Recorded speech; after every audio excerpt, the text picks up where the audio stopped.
বন্ধুরা, আজ আমি আপনাদের টব কিভাবে রিপোর্টিং করা হয় সেটা দেখাচ্ছি।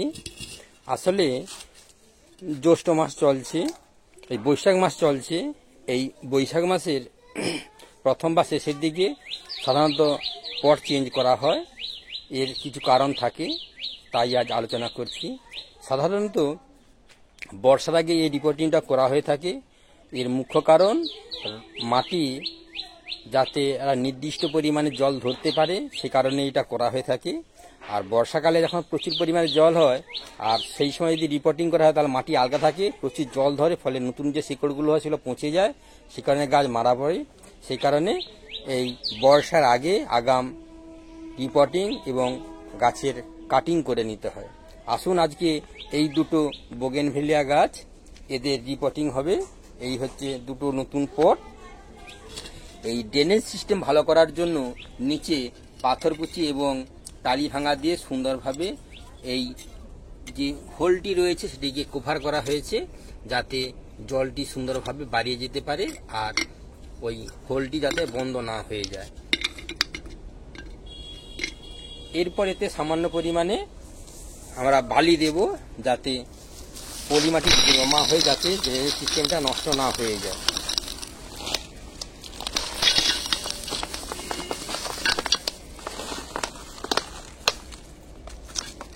এরপর হালকা বালি, এটা যে হালকা বালির সঙ্গে মাটি মেশানো আছে, এটি আলাদা লেয়ার, এটি আলাদা লেয়ার।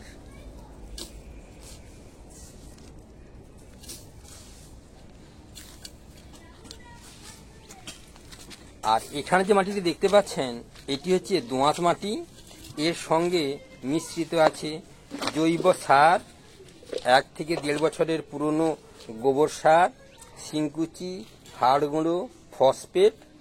এগুলোকে মিশিয়ে প্রায় 1 থেকে 1.5 মাস রেখে দিতে হয়, কারণ এই সারগুলো যখন ডিকম্পোজ হয় তখন গরম বা উষ্ণতা তৈরি হয়।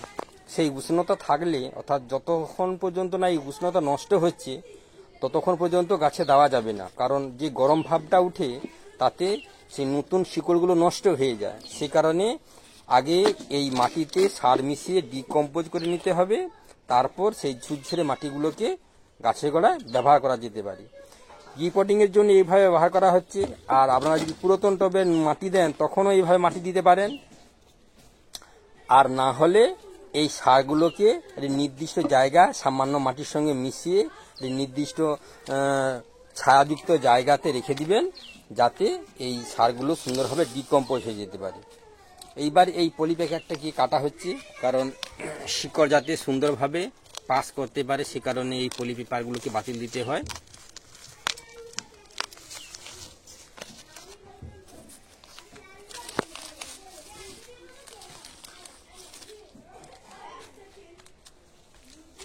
দেখুন কি সুন্দর পলি পেপারের গায়ে শিকড়গুলো হয়ে গেছে। এই শিকড় যখন এই গাছগুলো এই 8 ইঞ্চি টবের পরিবর্তে যখন অন্য টব ব্যবহার করা হয় তখন কি করা হয়, মাটি তো প্রচুর থাকে, তখন এই গাঢ় মাটিগুলোকে কিছুটা ছাড়িয়ে দিতে হয়, সেটা পরে দেখাবো। এইবার বাকি এই অংশটাতে এবারে মাটি দিয়ে আপাতত এই লেভেলে মাটি দিয়ে ভর্তি করে দিতে হবে। এর থেকে বেশি দিলে রস বেশি ধরবে, সে কারণে এই মাটির লেভেলে মাটি দিতে হবে।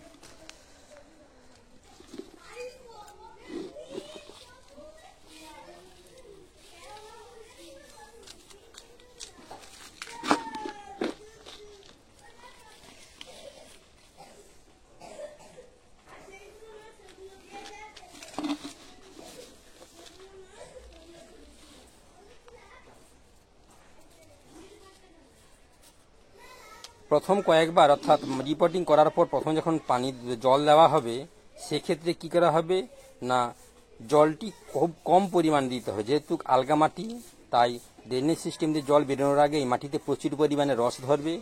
আর এখন যেহেতু গরমকাল, সে কারণে এই উত্তাপের প্রয়োজনে গাছগুলো রসচাপের কারণে ঝিমলে যাবে।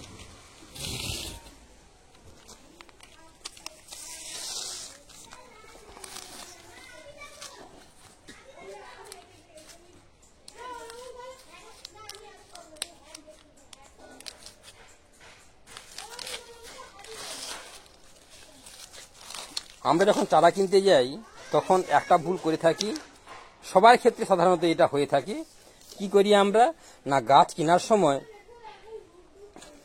গাছের গ্রোথ দেখার সঙ্গে সঙ্গে গাছের শিকড় দেখতে হবে, গাছের শিকড় হয়েছে কিনা।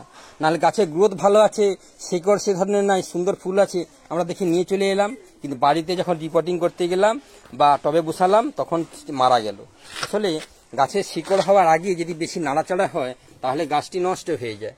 তাই গাছ কেনার সময় প্রত্যেকেই অবশ্যই গাছের পটটি তুলে শিকড় কিভাবে হয়েছে বা বেশি হয়েছে কিনা সেটা দেখে নেবেন।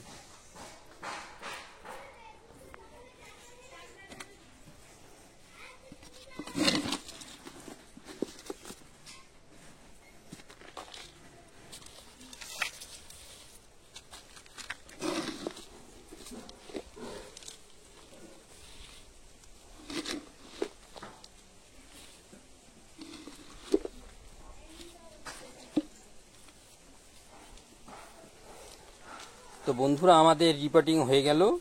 এইবার আপাতত 4-5 বার যে জল দেওয়া হবে মাটির নমনীয়তা দেখে, সেটি কিন্তু খুব কম পরিমাণে জল দিতে হবে, যেহেতু মাটিটি হালকা আছে, মাটিটি বসছে না সে কারণে।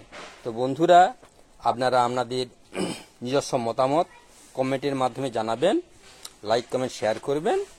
ধন্যবাদ।